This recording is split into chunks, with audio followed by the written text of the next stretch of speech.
Bismillahirrahmanirrahim. In this series of clinical optics and ophthalmology basics and advanced, we are going through part 6, in which we are discussing the astigmatism and conoid of Strum. And yesterday we had a discussion on spherocylindrical lens. And we saw that if, as we discussed earlier, that the plus lenses are base to base prisms and the minus lenses are apex to apex prisms. Similarly, we have seen that a spherical lens can be considered as combination of equally powered cylinders. And then we made an assumption, or we observed a natural geometrical symmetry. If one cylinder is at 90-degree axis, we consider the other cylinder at 180-degree axis, and the rest of the meridians may follow the same. And if, for the simplification purposes, we saw that if equally powered cylinders are combined in a way at 90 degrees and 180 degrees, their focus will be the same and a spherical lens will be there. But if the cylinders at 90 degrees and 180 degrees are different powers, like at 90 degrees it is plus 1 diopter and at 180 degrees it is plus 2 diopters, will focus at 50 centimeters and plus 1 diopter will focus at 1 meter. And both the cylinders, instead of forming a point focus, will form a continuous line parallel to their axis. And the rays of the plus 2 diopter cylinder will cross at 50 centimeters and plus 1 diopter cylinder will cross at 1 meter.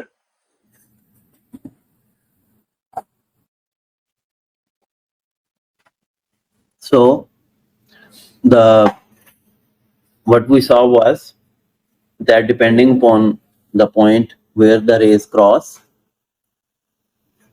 there may be a line or a vertically oval circle or horizontally oval circle, but in the middle of that both foci, that was the concept of spherical equivalent. We saw that at 0.67 meters or 67 centimeters, there will be a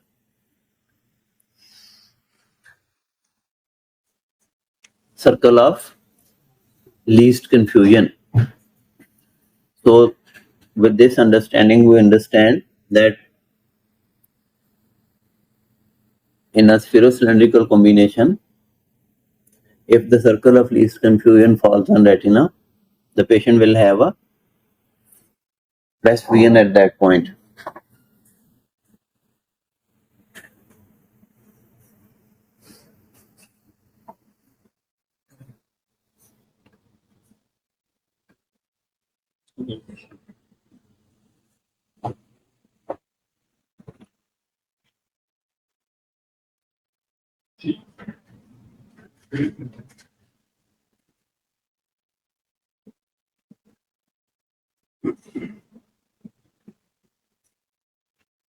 So this was our yesterday's revision, and with this we move on to astigmatic refractive error, the conoid of Strum.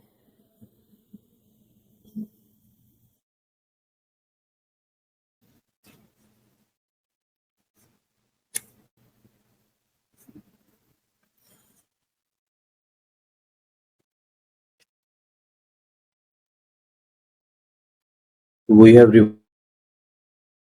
instead of focusing a point focus, it forms a line which is separated by two lines separated by circles.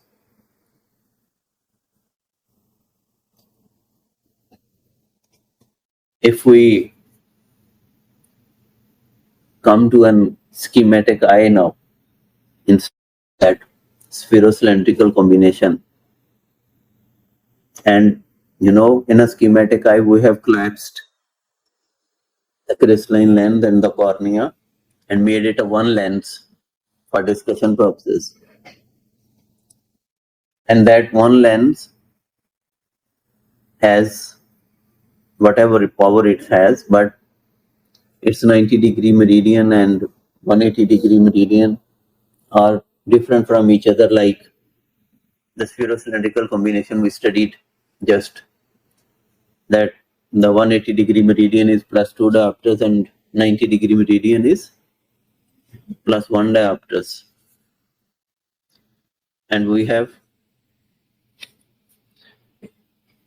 on the same ray diagram, we have the eye image cross section superimposed on it.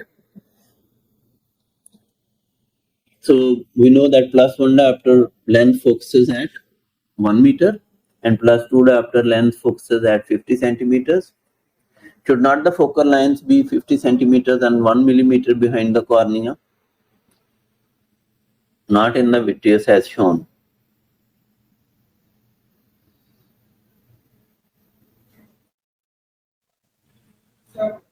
We understand that this is actually 61 diopters and 62 diopters, because in schematic eye we already know that the spherical power is 60 diopters.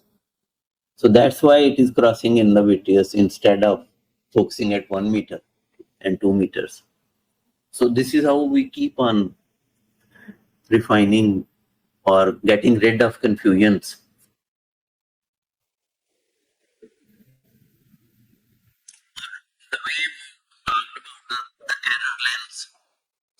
In spherical power, that a myopic eye has over plus. The error length in a 5 diopter myopic was plus 0.5 diopter over correction. Similarly, we are by labeling +1 and +2, this is error length concept in terms of astigmatism. This is the error in the meridians of the both eyes, and actually if we talk in real sense, it is 61 or 62 diopters. So the concept of error length has been extended from sphere to a spherocylindrical combination with this assumption of or reviewing of schematic diagram of an astigmatic eye. Recall the eye error refers to the amount of excess, not absolute power in a given meridian. In the example shown, the power in the vertical meridian with axis 180 degree has 1 diopter of converging power, more than is needed to put parallel rays on the retina. Likewise, the horizontal meridian has 2 diopter of excess convergence. So this is the concept of error length concept, in which we have incorporated the meridians, and thus astigmatic error. So where would the focal lines be exactly? At 61, 100 divided by 61 and 100 divided by 62. So that will put them somewhere in the vitreous in front of the retina. The total power of eye in question. So this is how you reach to that with the help of a ray diagram. But in logical sense, in 2 sentences, we reached right in the beginning of this slide. We just extended the concept that the total power and this astigmatic power, and we were able to put that into action, that actually it is 61 and 62. So the total converging power of the 60 diopter total power. तो उसी जगह पे हम आ गए कि उसमें जो पहली लाइन होगी वो 16.1 मिलीमीटर बिहाइंड द कॉर्निया होगी, और दूसरी जो होगी वो 16.4 मिलीमीटर बिहाइंड द कॉर्निया होगी, और उन दोनों के दरमियान कहीं ये सर्कल ऑफ लीस्ट कंफ्यूजन होगा। और अब यहीं से आप समझें कि अगर आप उसको सिलेंडर ना दें या हो ही ना अवेलेबल, या पेशेंट पे पास, कई दफ़ा हम कैंप वगैरह करते हैं, गांव में जाते हैं, तो हम ग्लासेस ले जाते होते थे 100+1 की, 100-1 की बनी बनाई ग्लासेस ले जानी, कि हम आप उनको कार्ड दे आएंगे, they don't have access to optical shops, कि वो मोतिया पकने की वजह से ब्लाइंड हो जाते हैं और मोतिया नहीं निकालते और लाठी पकड़ लेते हैं। अभी भी पाकिस्तान में ऐसे देहात और कस्बे मौजूद हैं कि जहां लोग अपने घर से जाके कहीं तहसील हेडक्वार्टर में या डिस्ट्रिक्ट हेडक्वार्टर में अपनी मोती का ऑपरेशन करवाने की बजाय they become blind because of cataract. तो हमने देखा था कि हम कार्ड दे आते हैं और अगली दफा कैंप करने जाते थे तो वो उसी तरह एनक के बगैर ही होते थे। तो फिर हमने एन के ले जाते थे, हम कुछ फेक करेक्शंस बनी बनाई ले जाते थे, और +-1 to 3 हम ले जाते थे साथ। तो जिसको हम देखते थे कि इसको दूर की नजर ठीक है, सिंपल प्रस्बा होती है, तो एज के हिसाब से 1, 2, 3 उसको एनक दे देनी। दे वर वेरी हैप्पी। और फिर हम ये देखते थे कई दफा कि उसका हमने ऑटोरैफ ले जाते होते थे, हम कैलकुलेट हमने कर लिया एस्टिग्मेटिज्म है, लेकिन अब एस्टिग्मेटिज्म करेक्ट करना तो टाइम टेकिंग है, फिर एनक जाके बनाना, फिर वो 2-4 रुपए की एनक खरीदनी। तो फिर आप क्या करते थे कि आप उसका स्फेरिकल इक्विवेलेंट दे देते हैं पेशेंट को। तो स्फेरिकल इक्विवेलेंट क्या करेगा, जब आप स्फेरिकल इक्विवेलेंट प्रिस्क्राइब करेंगे तो ये जो सर्कल ऑफ लीस्ट कंफ्यूजन बन रहा है between these two lines eight 16 point somewhere, कि एक तो 16.1 पे है और एक 16.4 पे है, तो इन दोनों के दरमियान ये कहीं सर्कल ऑफ लीस्ट कंफ्यूजन है।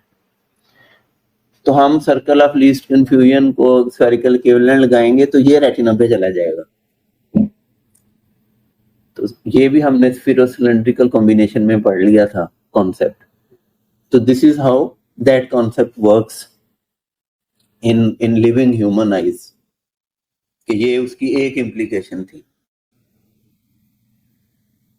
In clinical optics, the space from one focal line to another is called conoid of Sturm.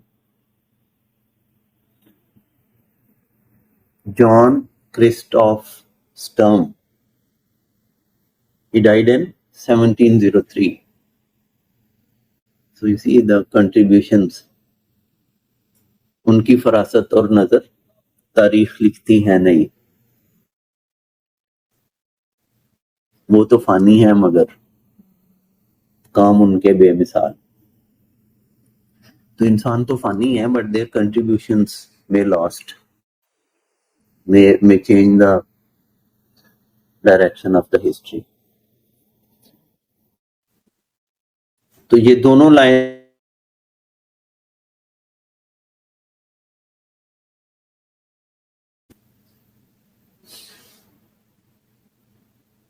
and this section where a circle is formed by intersection of converging and diverging rays is known as of least confusion.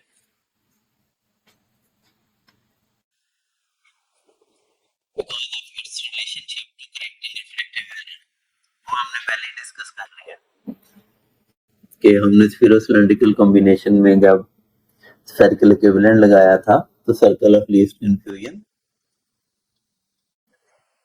Focal point पे चला गया था। तो हमने find out करना है कि circle of least confusion को रेटिना पे कैसे शिफ्ट करें। अब वो सारा हमने कोलैप्स कर दिया, सर्कल ऑफ लीस्ट कंफ्यूजन, और दोनों लाइनें हैं हमारे पास।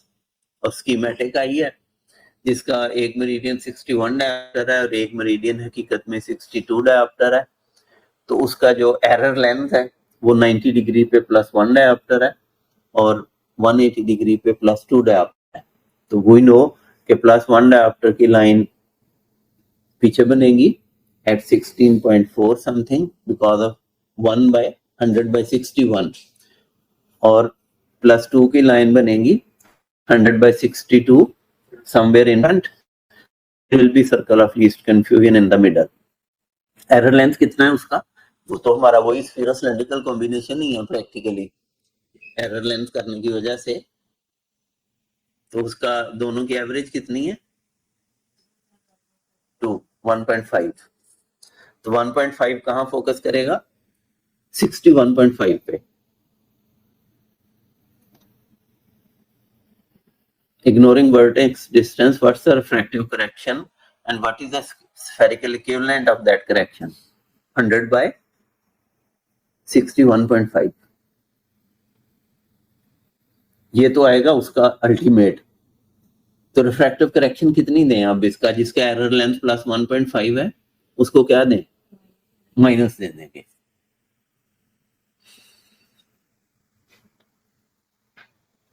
तो करेक्टिव लेंथ जो है उसका -1 होगा एट 180 डिग्रीज और -2 होगा 90 डिग्रीज। इसकी क्या वजह है अब्दुल्ला? कि उसमें जो है over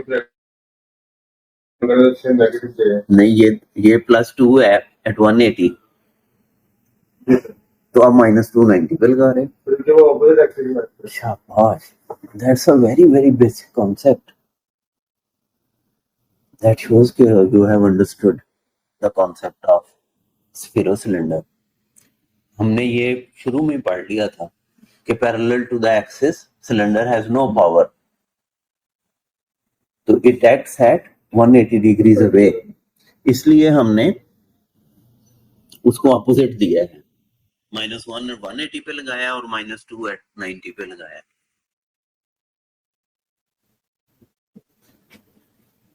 Note that these two corrective lenses have an average power of -1.5. अब आप किस तरह से मर्जी कान पकड़ लें, दोनों को पहले एस्टिमेटिक लेंसेज को करेक्ट करके उनकी एवरेज निकाल लें, या जो पहले ही एवरेज निकाली हुई है उसी का अपोजिट कर दें।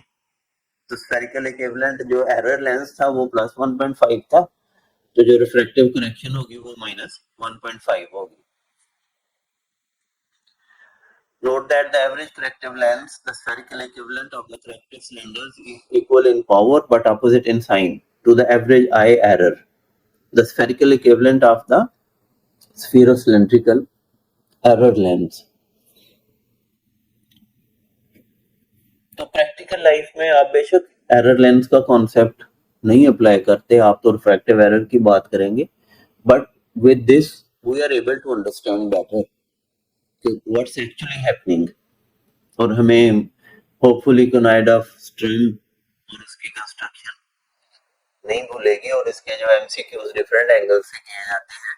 और आमतौर पे ये इक्वेशंस बड़ी वहां हार्ड लगती हैं जब उसने दोनों सिलेंडर की पावर लिखी होती है, दोनों मेरिडियंस की, और आपको सिंपल ऑर्डर किया जाता है कि आप इसकी प्रिस्क्रिप्शन कार्ड बना दें।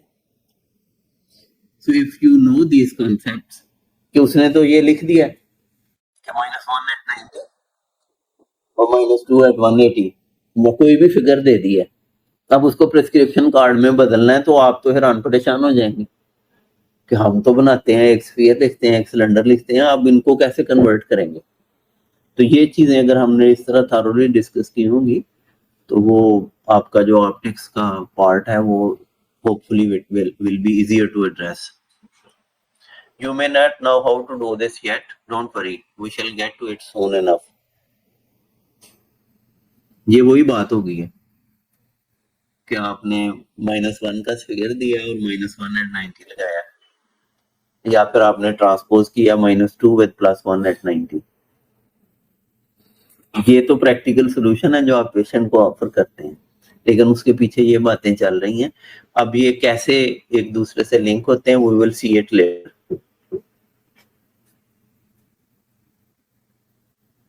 और जो आपको एक बेसिक हम अक्सर बात करते हैं कि half of the cylinder added to the spherical power is spherical equivalent. तो -1 सिलेंडर एट 90 डिग्रीज, उसका हाफ कितना हुआ? 0.5, और -1 प्लस -0.5 -1.5, तो ये उसका स्फेरिकल इक्विवेलेंट है, सॉरी वो ट्रांसपोज्ड इक्वेशन है, जिसमें दोनों को जमा करके स्फेरिकल पावर बनाते हैं, सिलेंडर का साइन चेंज करते हैं और एक्सिस 90 डिग्रीज अवे कर देते हैं। This is known as transposition. तो ट्रांसपोज्ड जो इक्वेशन है उसमें सिलेंडर का हाफ कितना होगा? देखो उधर देखो, ये है इक्वेशन ट्रांसपोज्ड, ये वाली, उधर देखो, वो प्लस है बेटा, तो -0.5 कैसे होगा प्लस का हाफ? तो वो नहीं ना, देखो मैं जब आपको बार बार कह रहा हूँ कि ये ब्रैकेट वाली देखो, +1/2 प्लस 0.5 प्लस 0.5, तो -2 प्लस 0.5, सम कितना नेट? -1.5। तो स्फेरिकल इक्विवेलेंट दोनों इक्वेशंस का एक ही रहना, because they are just transposed.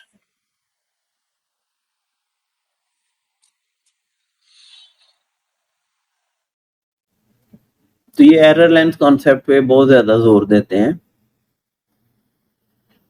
ठीक है, मान लेते हैं।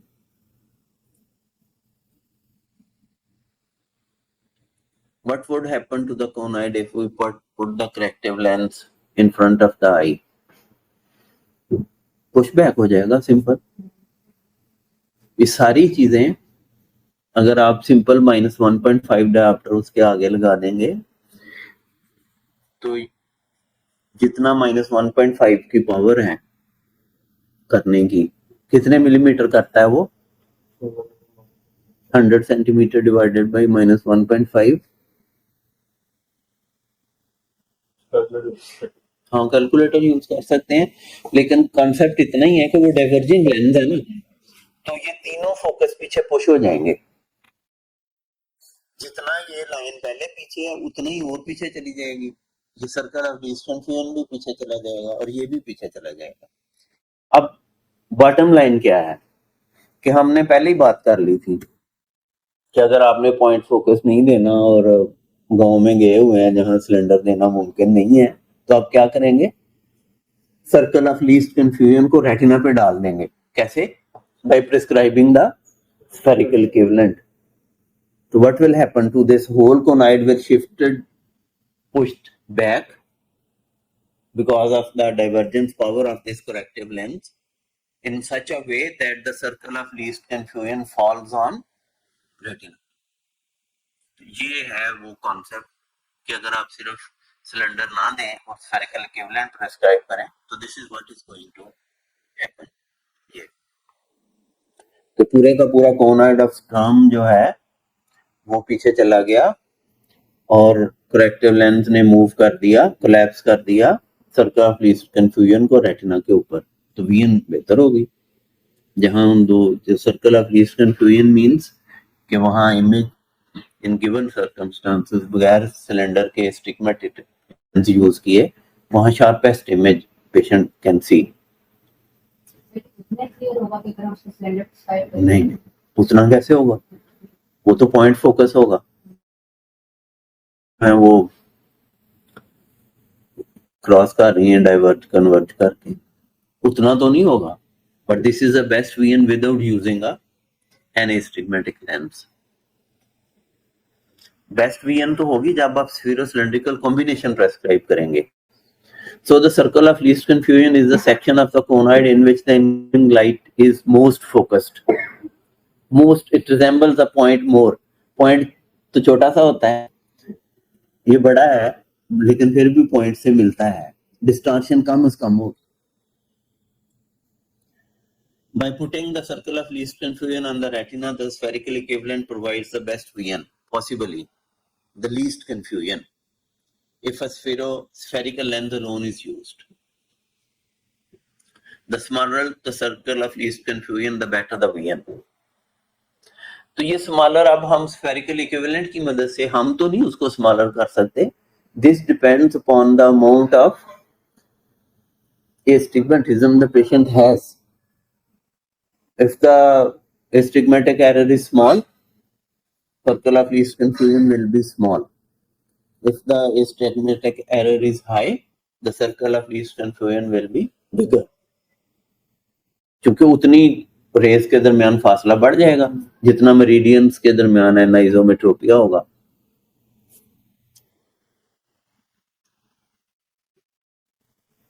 Because it's आपके सवाल, because the circle of least confusion is still not a point, so it provides good VN but suboptimal VN.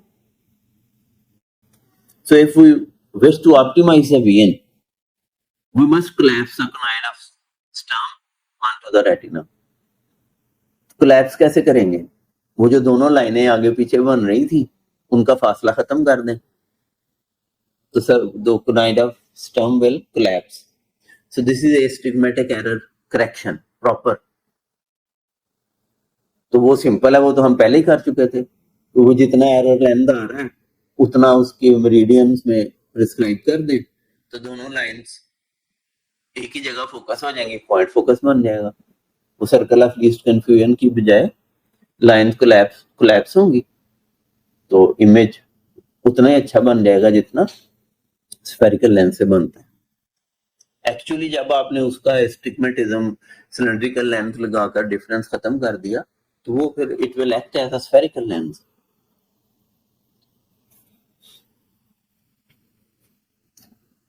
Once the conoid is collapsed, the pair of focal lines reduce to a single focal point.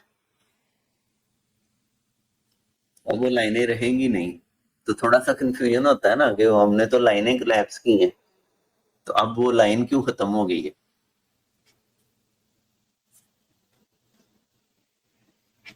बस आप यकीन करें कि खत्म हो गई है वो. तो हम बजाय -1.5 डायोप्टर लेंथ लगाने के क्या करेंगे? Spherical lens, the best it could be to put the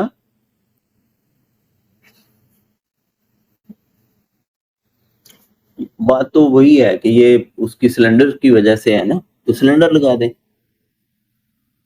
error lens जो आपने स्फेरिकल इक्विवेलेंट कैलकुलेट करके लगाया है, आप एरर लेंस कैलकुलेट करें हर मेरिडियन में तो उतना लगा दें. काम तो हमने पहले ही किया था, अब सिर्फ हम उसकी लॉजिक देख रहे हैं.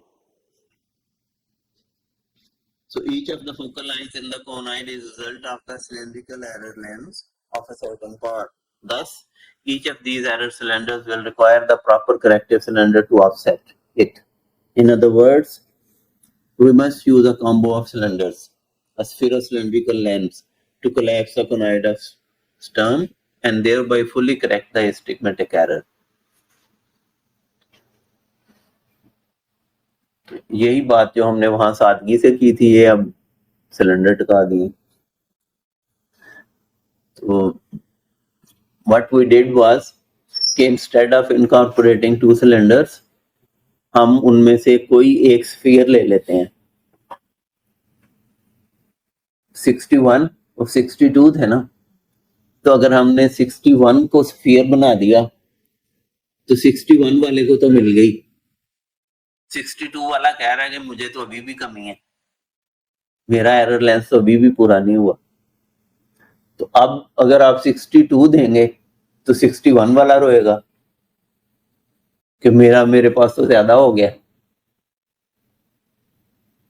मतलब अगर दो बंदे हैं, एक को चाहिए, जैसे मैं आपको कहता हूँ कि वो दोनों आंखों में अगर एनाइजोमेट्रोपिया हाइपरोपिक, तो जिसका कम हाइपरोपिया है वो तो ब्रेन अकोमोडेशन प्रोवाइड कर देगा.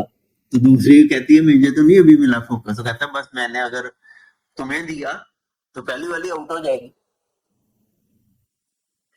एक आंख +1 डायोप्टर हाइपरोप है, एक +2 डायोप्टर हाइपरोप है. अब ब्रेन को सिग्नल गया कि नजर नहीं आ रहा, उसने कहा अच्छा लेट मी प्रोवाइड अकोमोडेशन. उसने अकोमोडेशन प्रोवाइड की, +1 पे राइट आई को नजर आ गया. अब लेफ्ट कंप्लेन कर रही है ब्रेन को कि मैंने आपको मैसेज भेजा था कि मुझे नजर नहीं आ रहा, मेरा इमेज सही नहीं मिल रहा, तो आपने +2 के बजाय +1 दे दिया, मुझे +2 चाहिए। अब वो कहता है ले लो के तेनू मैं +2 देंगा, तो +1 वाली -1 हो जाएगी, तो इसलिए वो उसको आउट ऑफ फोकस ही रहने देता है। तो same is the concept here कि एक मेरिडियन को तो आपने सिंपल स्फेरिकल लेंस दे दिया, बाकी सारों को भी मिल गया, उसको भी मिल गया। तो अगर आपने 62 दिया तो 61 वाली ओवर करेक्ट होगी, तो अगर 61 स्फीयर बनाया तो 62 वाली अंडर करेक्टेड है। तो this is a concept of transposition कि अगर आपने कम पावर वाली आंख को बुनियाद बनाकर स्फीयर प्रिस्क्राइब किया, तो जिसके पास ज्यादा चाहिए थी उसको उसके मुताबिक सिलेंडर देना पड़ेगा, इसलिए साइन चेंज हो जाता है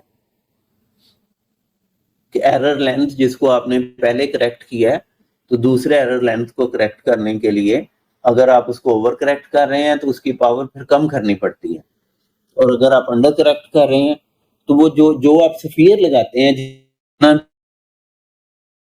को मिल जाता है, वो 90 को भी मिल गया, 180 को भी मिल गया, लेकिन चूंकि उनकी डिमांड फर्क थी तो उस दूसरे फिर जो आपको पता है कि जो मैंने ये स्फीयर दिया है, ये 90 की डिमांड तो पूरी हो गई है, लेकिन 180 अभी रहता है, उसको फिर सिलेंडर देंगे आप। This is what he is doing here. Can error length क्या था? -2 at 90 degrees and +1 at 180 degrees.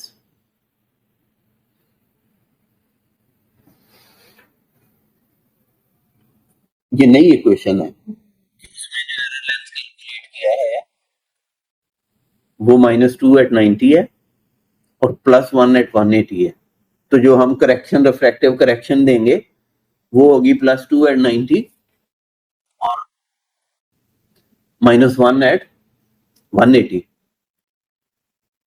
कि वो इतना अंडर करेक्टेड था या इतना ओवर करेक्टेड था मेरिडियन वाइज, और वो 60 वाली पावर अलग पड़ी हुई है अपनी, वो तो है ही है। अब हमने सिर्फ वो करेक्टिव जो एरर लेंथ है वो स्टिग्मेटिक कैलकुलेट किया है। Note these corrective lengths do not account for vertex distance, हम उसको अभी अंदर नहीं ला रहे, हम स्कीमेटिक स्टडी कर रहे हैं जस्ट कॉन्सेप्ट ग्रैब करने के लिए।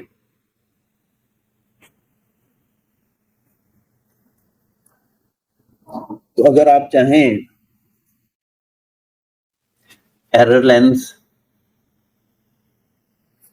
इस इक्वेशन में जिसका 90 डिग्री +4 है और 180 डिग्री -1.5 है, तो सिंपल -4 at 90 और +1.5 at 180, तो ये तो आपने एरर लेंस और करेक्टिव लेंसेज उनके कैलकुलेट कर लिए सिंपल। प्रोवाइड कैसे करने हैं?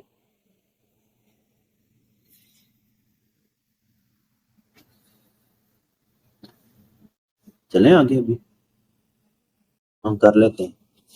So in this part section of the part 6 we see how we correct the astigmatic refractive error.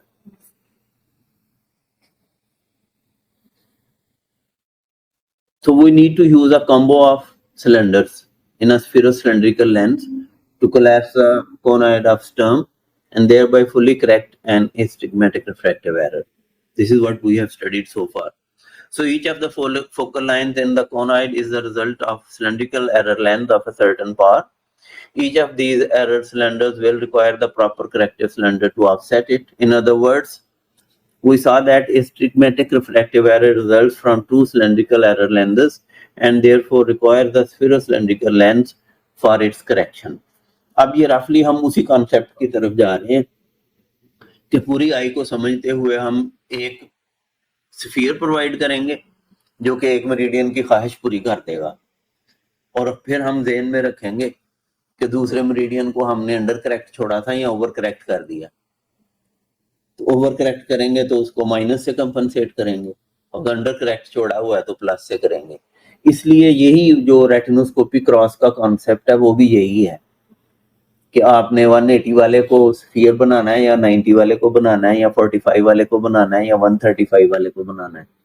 जिसको आप स्फीयर बनाएंगे उसकी पावर लिख लेंगे और दोनों का डिफरेंस आप सिलेंडर लिखेंगे, और क्योंकि आप दूसरे एक्सिस पे उसने एक्ट करना है तो उसका जो एक्सिस होगा वो उसका अपोजिट होगा जहां आप उसको एक्ट करवाना चाहते हैं। तो रेटिनोस्कोपिक तरीके से आप कैलकुलेट करते हैं और जैक्सन क्रॉस सिलेंडर से करते हैं।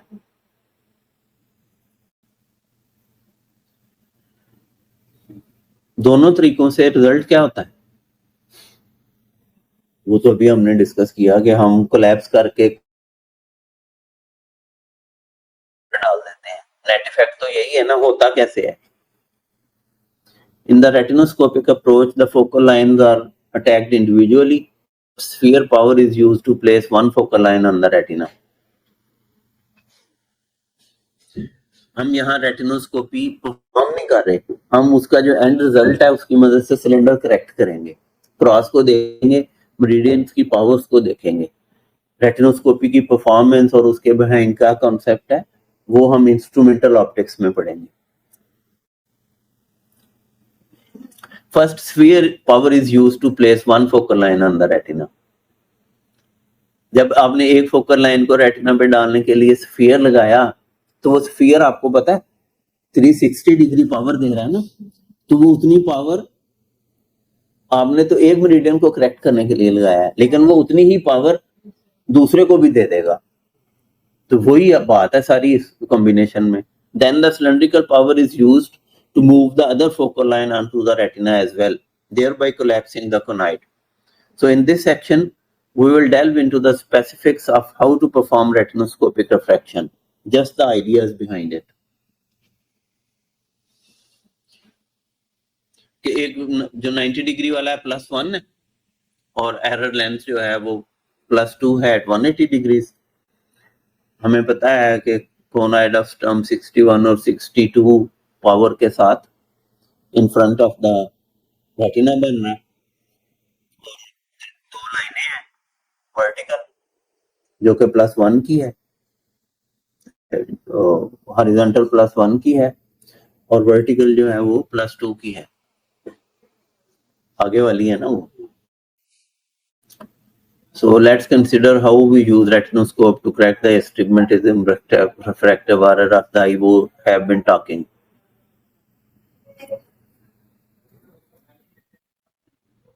तो रेटिनोस्कोपी में आप क्या करते हैं कि अगर आप -2 डायोप्टर स्फीयर लगाएं सामने तो कौन सा मेरिडियन करेक्ट हो जाएगा पूरा? एरर लेंथ +2 और +1 थे ना, तो किस मेरिडियन की जरूरत पूरी हुई है? -2 के स्फीयर से हॉरिजॉन्टल वाले की।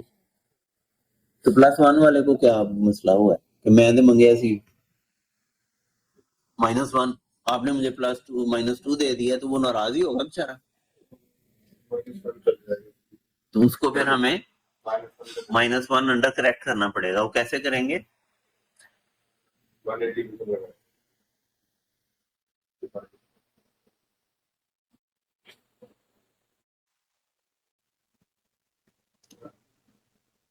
कि जब आप स्फेरिकल लेंथ लगाएंगे तो वो पूरे के पूरे कोनाइड को माइनस का लेंथ है तो उसने पुश बैक कर दिया। वाज़ेह ही है, लेकिन वही बात हुई कि माइनस जो 1 वाली लाइन थी वो ज्यादा पुश बैक हो गई, 2 वाली रेटिना पे आ गई और सर्कल ऑफ लीस्ट कंफ्यूजन भी पीछे चला गया। तो अगर सिंपल स्फीयर लगा देंगे तो आपने तो बेचारे का भला करने की बजाय और नुकसान कर दिया।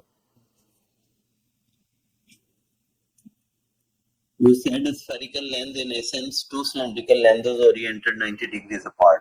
So think of a spherical corrective lens placed before this eye as being composed of two cylinders that just happens to be aligned with the two error cylinders. वही बात जो मैं आपको कह रहा हूँ, ये एक और तरीका है उसको बयान करने का। मैं आपको कह रहा हूँ कि आपने स्फीयर लगाया तो सारे मेरिडियंस को मिल गया, तो जिसको कम चाहिए था उसको ज्यादा मिल गया। तो अगर आप सिर्फ 2 ही सिलेंडर जेन में रखें जो अभी तक हम डिस्कस करते आ रहे हैं और जो एस्टिग्मेटिज्म का एसेंस है कि हम 91 80 या 90 डिग्रीज अपार्ट कोई से 2 मेरिडियंस ही कंसीडर करते हैं, तो अगर उन दोनों को ज़हन में रखें तो स्फेरिकल लेंस ने उन दोनों को प्रोवाइड कर दिया ना, तो पूरे के पूरे कोनाइड को स्फेरिकल लेंस माइनस है तो पुश बैक कर देगा, प्लस है तो will pull it in front. तो अब इसको रेटिनोस्कोपी की मदद से करेक्ट करना हो तो अब जैसे डॉक्टर अब्दुल्ला कह रहे थे कि हम -2 लगाया है तो +1 कहाँ लगाएं? सर इधर 90 लिखा हुआ है, सर 180 ऑपोजिट में लगाएंगे, वो ऑपोजिट रखते हैं। जब वो 90 पे लगाएंगे तो कहाँ एक्ट करेगा? सर 180 का एक्चुअली जो तो 180 वाले को ही चाहिए +1 एक्स्ट्रा। सर लेकिन सर -2 हमने जो लगाया है वो तो हॉरिजॉन्टल तो करेक्ट हो गया, +2 उसको -2 लगाने से +2 वाला करेक्ट हो गया, एक मेरिडियन ठीक हो गया। अब दूसरे मेरिडियन में आपने कहा था उसकी पावर थोड़ी खराब हो जाएगी, -2 से -1 चली जाएगी, -2 लगाने से +1 वाले जो वर्टिकल मेरिडियन, तो सर +1 वाले को करेक्ट करना ना, तो अब हम उसको अब वो ऑपोजिट मेरिडियन नहीं लगाएंगे +1 वाले को करेक्ट करने के लिए जो -1 हो गया। अब असल में ना ये जो एरर लेंथ का कॉन्सेप्ट है ना, ये उलझन पैदा करता है, तो वो इस पे जोर बहुत देते हैं स्टीफन साहब, इसलिए आपको परेशानी हो रही है कि एरर लेंथ और चीज है, करेक्टिव लेंथ और चीज है। ये एरर लेंथ है +1 और +2, करेक्टिव लेंथ -1 है और -2 है जो उसको रिफ्रैक्टिव करेक्शन देनी है। तो हमने -2 को तो करेक्ट किया है, तो -1 वाला ओवर करेक्ट हो गया, इसलिए आपको +1 देना पड़ेगा 90 पे। इसका जो करेक्टिव लेंथ आना था वो था -2 एट 180। लेकिन सर ये बेटा अगर सिंपल करें, अभी उधर ना जाओ, करेक्शन पे ना जाओ, एरर लेंथ को हम न्यूट्रलाइज करते हैं विद ऑपोजिट पावर। इसका आना था -2 एट 180 और -1 एट 90, ये डिमांड थी। तो आपने -2 को करेक्ट कर दिया विद स्फीयर, तो उसको तो एक्स्ट्रा मिल गया 90 को -1।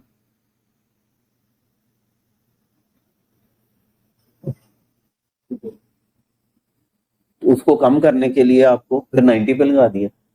देखते हैं हमरा कहते सही रहा वैसे, बट इट्स ऑलवेज कंफ्यूजिंग। हम इससे निकल के प्रैक्टिकल ऑप्टिक्स पे आएंगे तो ज्यादा आसानी होगी। ये एरर लेंथ का कॉन्सेप्ट आप लोगों को ग्रैब करने में, हम लोगों को ग्रैब करने में ज्यादा मुश्किल हो रही है, but let's follow the flow. Recall that we said spherical length was in essence two cylindrical lengths oriented 90 degrees apart.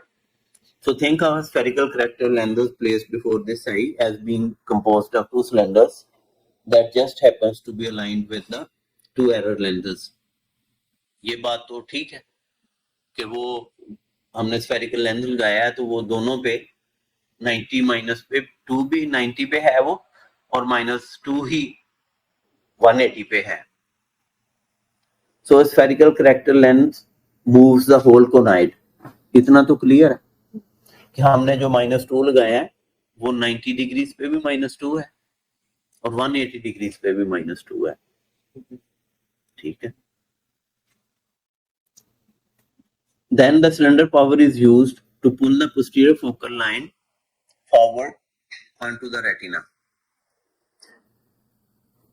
जब आपने -2 लेंस लगाया तो ये जो लाइन थी +2 वाली वो तो आ गई, लेकिन वो मजीद पीछे चली गई, तो उसको आगे पुल करने के लिए प्लस पावर ही चाहिए ना,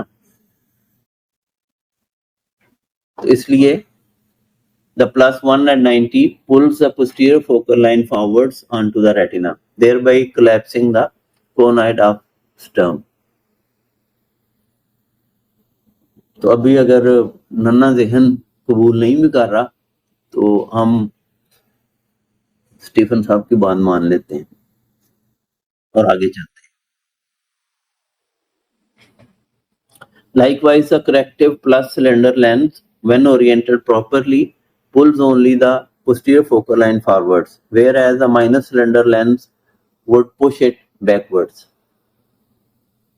तो ये तो बात समझ में आती है कि चाहे लाइन हो या पॉइंट फोकस हो या इमेज हो, उसको आगे बुलाना है तो प्लस देना पड़ेगा और पीछे पुश करना है तो माइनस देना पड़ेगा.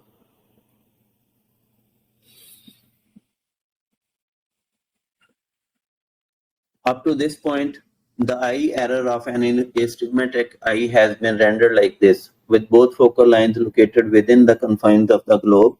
However, this has been for illustrative purpose only. There is nothing special or particularly important about these locations for the focal lines. In fact, there are 5 sets of locations possible for astigmatic focal lines. Each set is named with respect to location of the lines. 5 set क्या होंगे? तीन चीजें हैं ना with respect to retina के हाँ दोनों आगे हैं, दोनों पीछे हैं, एक आगे है एक पीछे है, और ये भी हो सकता है कि कोनाइड पहले ही ऊपर ही हो रेटिना के, दोनों इक्वली आगे पीछे हो, एक आगे पीछे हो, दोनों आगे हैं दोनों पीछे हैं, एक आगे पीछे है. ये देख लें. कंपाउंड मायोपिक एस्टिग्मेटिज्म, ठीक, दोनों विट्रियस में है. कंपाउंड हाइपरोपिक एस्टिग्मेटिज्म, पूरे का पूरा कोनाइड ही पीछे है. सिंपल मायोपिक एस्टिग्मेटिज्म, एक लाइन रेटिना पे है और दायरा और दूसरी लाइन इन द विट्रियस है. सिंपल हाइपरोपिक एस्टिग्मेटिज्म, कोनाइड और एक लाइन पीछे है और एक रेटिना के ऊपर है. और मिक्स्ड, तो इसलिए आज से मिक्स वाला तो ज्यादा अच्छा रहा है. इन सब में से जो सबसे अच्छा देख रहा है वो मिक्स वाला है, क्योंकि उसको सर्कल मिल गया. तो जब आप इसका कैसे पता चलता है ये मिक्स वाला है? जब स्फेरिकल इक्विवेलेंट 0 होता है, +1 -2 एट 90, अगर ऑटोरेफ की रीडिंग ये आए पोस्ट ऑफ डे पे तो उसकी VN 69 होती है. कई दफा आप बड़े हैरान होते हैं, सर ये तो अच्छा खासा एस्टिग्मेटिज्म है. तो मैं क्या कहता हूँ कि इसका स्फेरिकल इक्विवेलेंट 0 है, इसलिए he is getting the circle of least confusion. तो मिक्स्ड एस्टिग्मेटिज्म वाला जो पेशेंट है उसके उस लिहाज से VN अनकरेक्टेड इनसे बेहतर होनी चाहिए थ्योरेटिकली स्पीकिंग. -1 +2 एट 90, +2 का आधा +1 -1 में किया तो स्फेरिकल इक्विवेलेंट इज 0. तो इसी तरह हम बायोमेट्रिक सरप्राइज को देखने के लिए स्फेरिकल इक्विवेलेंट निकालते हैं. ये बड़ी कॉमन मिस्टेक है कि पेशेंट को असल में तो हाई एस्टिग्मेटिज्म आ रहा था, लेकिन हाँ हाँ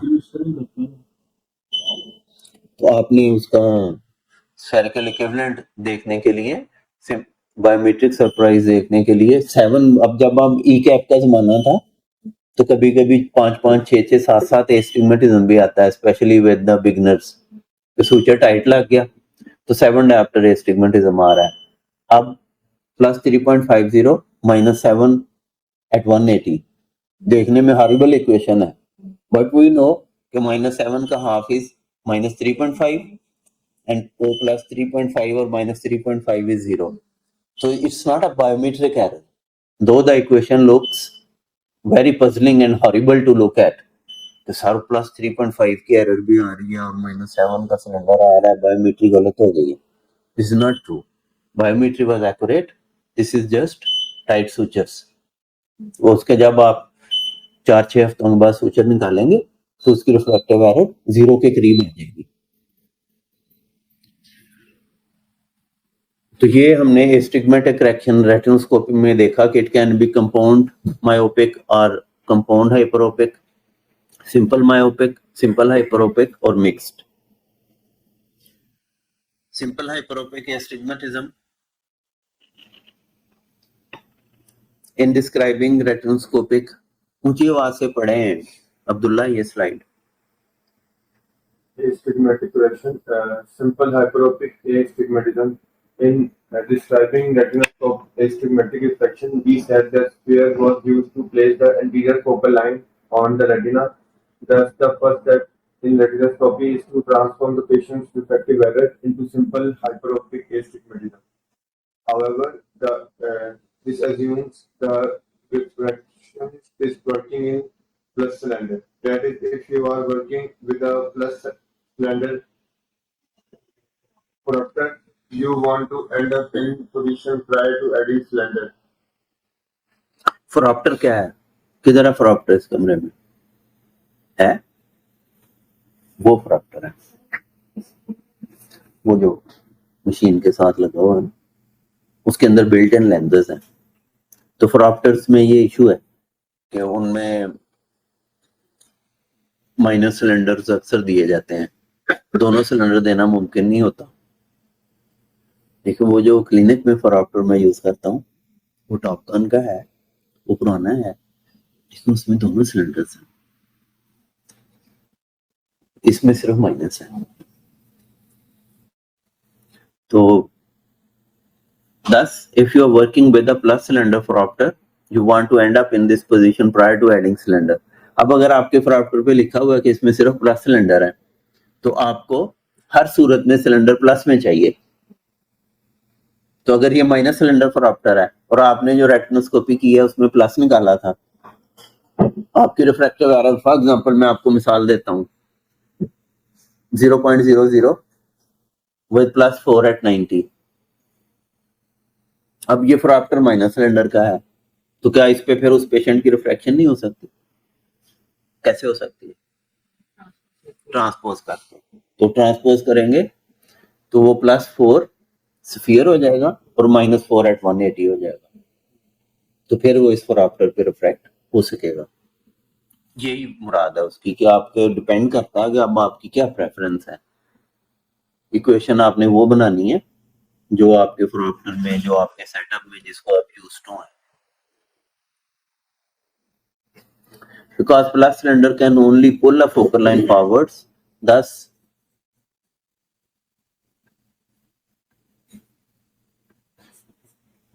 ये इसका मतलब है कि हमें उसको भी यूपीएस पे डालना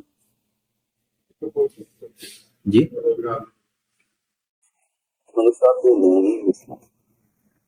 लेकिन ये आपने पॉइंट आउट करना है अगर मेरे पीछे कोई प्रॉब्लम हो रहा है तो। और शुक्र है हमारे पास दूसरा भी है, इन्हों भी वैसे वो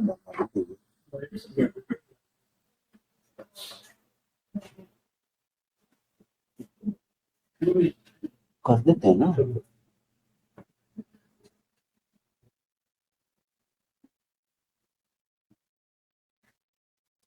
तो चूंकि प्लस सिलेंडर आगे लाता है ना, तो आपने स्फेरिकल करेक्शन कर दी है, तो अगर आपने प्लस सिलेंडर यूज करना है तो जो लाइन अभी करेक्ट होने वाली रहती है वो पीछे होनी चाहिए रेटिना के।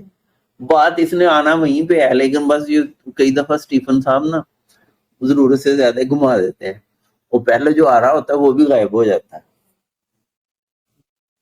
बात तो वहीं आनी है कि आपने जब उसको करेक्ट करना है तो इक्वेशन को अब जब हम देखेंगे प्रैक्टिकल रिफ्रैक्शन पे आएंगे तो ज्यादा आसानी होगी।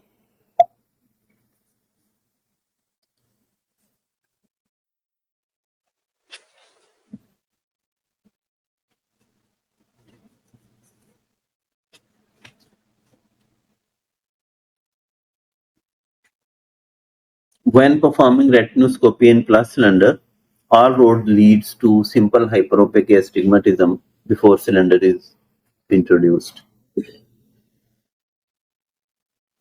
बात वही है सिंपल कि आपने हर सूरत में जो आपकी करेक्शन है उसको प्लस सिलेंडर की फॉर्म में लाना है, लेकिन ऑप्टिकली ये हो रहा है।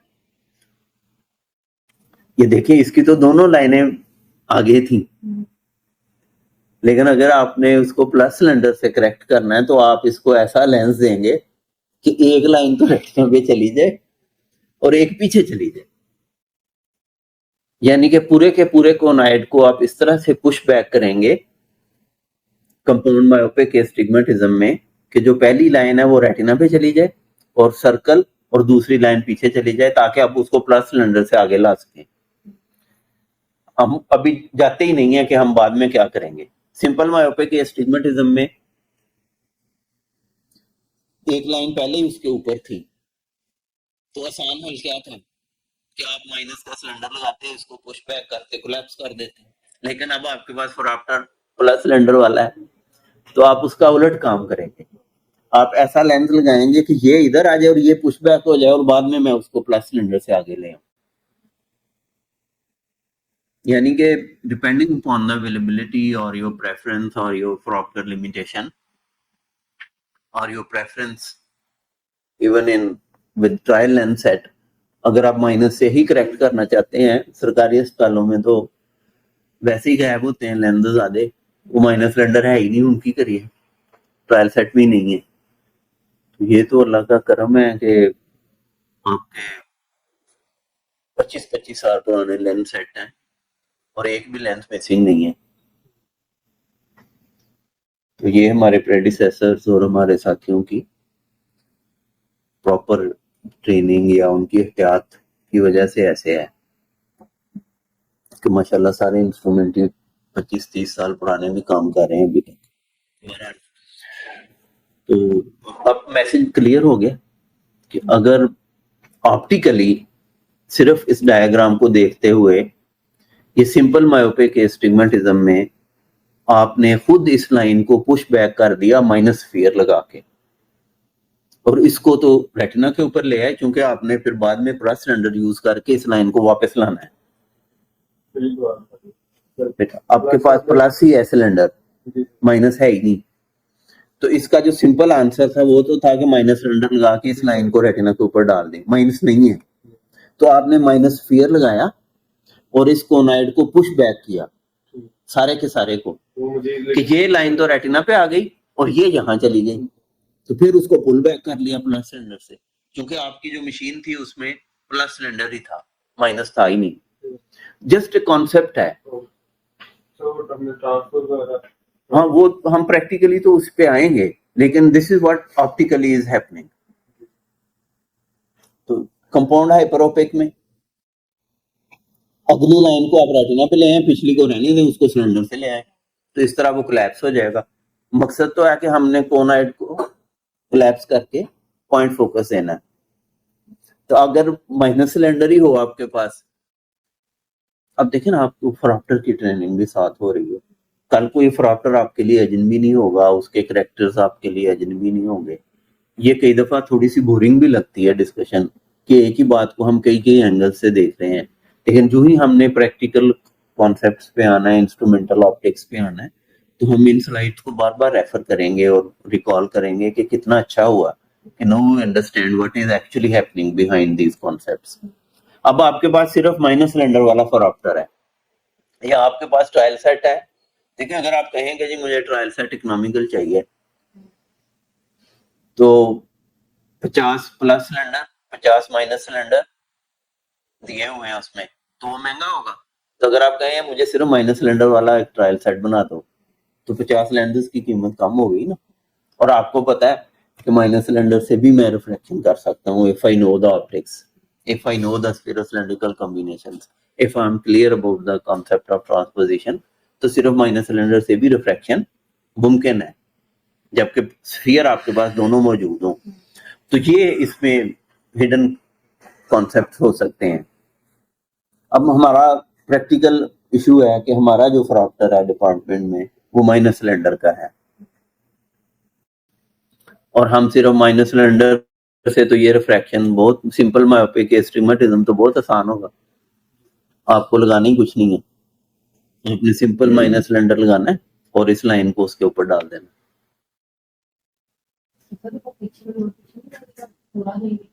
स्फीयर देंगे तो फिर है ना, आपके पास माइनस सिलेंडर है।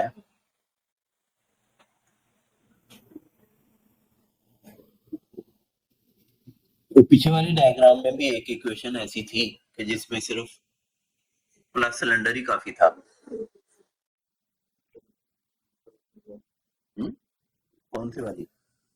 ये वाली सिंपल हाइपरोपिक एस्टिग्मेटिज्म में आप प्लस सिलेंडर लगाएंगे, ये लाइन ऊपर आ जाएगी, दैट्स इट। हम क्यों बिना वजह उसको स्फीयर लगा के दोनों को ऑफसेट करें, फिर दोनों को वापस बुलाएं। विजिबिलिटी वगैरह। हाँ,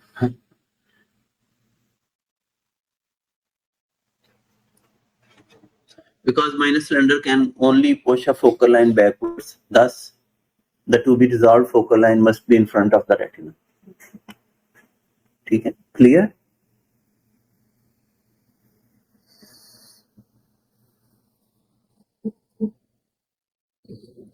तो ये हमने क्या कहा इसको कि ये सिंपल मायोपिक एस्टिग्मेटिज्म है। 5 किस्म का एस्टिग्मेटिज्म है हमने देखा है। तो अगर आपके पास सिर्फ माइनस सिलेंडर है तो बॉटम लाइन क्या हुई, जितनी किस्म का भी एस्टिग्मेटिज्म है उसको आपने पहले सिंपल मायोपिक एस्टिग्मेटिज्म में कन्वर्ट कर। जो पांचों की पांचों इक्वेशंस हैं उनमें से जो पिछली लाइन है उसको जब आप रेटिना पे ले आएंगे तो अगली लाइन माइनस सिलेंडर से करेक्टेबल हो जाएगी। इन पांचों इक्वेशंस में आपने पिछली लाइन को रेटिना के ऊपर लेके जाना है। पहले पिछली लाइन को पुल यहां पुश बैक कर लें, यहां पुल बैक कर लें, यहां पुल करेंगे दोनों आगे आ जाएंगे, यहां पुल करेंगे ये आगे चली जाएगी। जब आप उसको सिंपल मायोपिक फॉर्म में ले आएंगे इन चारों को तो माइनस सिलेंडर से करेक्टेबल होंगे। करेंगे उसी तरह ही ट्रांसपोज करेंगे तो वो ट्रांसपोज करने के बाद जब स्फीयर लगाएंगे तो बाकी मानदा अमाउंट माइनस सिलेंडर से करेक्टेबल हो जाएगी। But this is what actually is happening कि कोनाइडस टर्म में ये हो रहा है कि आप हर किस्म के पांचों किस्म के एस्टिग्मेटिज्म को सेंटर में आप सिंपल मायोपिक एस्टिग्मेटिज्म रख लें और यहाँ सेंटर में आप सिंपल हाइपरोपिक एस्टिग्मेटिज्म रख लें। बाकी चारों को आप सिंपल हाइपरोपिक में ले लें तो वो प्लस सिलेंडर से करेक्टेबल हो जाएगा। और यहाँ आप चारों को सिंपल मायोपिक फॉर्म में ले आए बाय इंट्रोडक्शन ऑफ स्फीयर्स तो वो माइनस सिलेंडर से करेक्टेबल हो जाएगा। So astigmatic correction continues and we end up our discussion here ताकि आप जरा बाहर भी देख सकें। वैसे मैं देखना चाहूंगा कि आगे हैं कितनी और थोड़ी हैं, वैसे बता दिए कर देते। एस्टिग्मेटिक करेक्शन रेटिनोस्कोपी। रेटिनोस्कोप पहली स्लाइड, दूसरी स्लाइड और तीसरी स्लाइड में न्यूट्रलाइज कर दिया आपने। स्फीरोसिलेंड्रिकल कॉम्बिनेशन से दोनों लाइंस कोलैप्स होके पॉइंट फोकस बन गया रेटिना के ऊपर। तो जब एक ही लगाया था आपने तो दोनों लाइनों को पहले आगे बुला लिया और फिर स्फीयर लगा दिया आगे। तो अब आपकी मर्जी है कि दोनों को पहले आपने सिंपल एक सिलेंडर लगाया प्लस पावर का और पिछली लाइन को पहली पे डाल दिया तो दोनों in front of the retina हो गई ना। पॉइंट फोकस यहां आ गया तो उसको आगे माइनस स्फीयर लगाया तो वो रेटिना पे चले गए दोनों। या आप पहले स्फीयर लगा लें, माइनस स्फीयर पहले लगाते तो ये यहां चली गई तो प्लस सिलेंडर प्लस लगाएंगे तो आगे आ जाएगी। To avoid making an error owing to accommodation on the part of patient, anytime a focal point or line is behind the retina, there is a possibility that the patient may employ accommodation to pull it forwards. This would leave the patient over minused. Therefore, you are supplying too little plus power, which is the same as too much minus power. However, if the focal lines are located anterior to the retina, accommodation will be suppressed and the risk of over minusing thereby avoided. Myopes में ये accommodation को relax करने के मुख्तलिफ तरीके हैं। कई लोग हमेशा मायोपिक को करेक्ट करते हुए रेटिनोस्कोपी में रिफ्लेक्स को अगेंस्ट की बजाय प्लस में ले जाते हैं और फिर आहिस्ता आहिस्ता उसको कोलैप्स करते हैं। वो प्रैक्टिकल रेटिनोस्कोपी में आप लोग देखेंगे। तो आप हमेशा जब प्रैक्टिकल रेटिनोस्कोपी कर रहे होते हैं तो आप अपनी टेक्निक्स में इस बात को मद्देनजर रखते हैं कि पेशेंट अकोमोडेट तो नहीं कर रहा।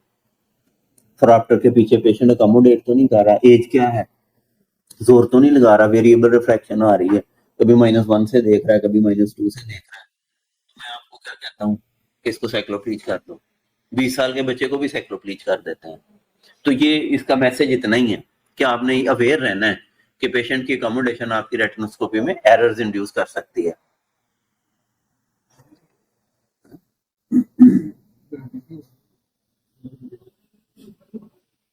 तो ठीक है, कल हम इन्हीं कॉन्सेप्ट को दोनों को रिवाइज करेंगे और हमारा अगला होगा जैक्सन क्रॉस सिलेंडर, अगला टॉपिक होगा और पिछली प्रेजेंटेशन को हम रिवाइज करेंगे। Thank you very much.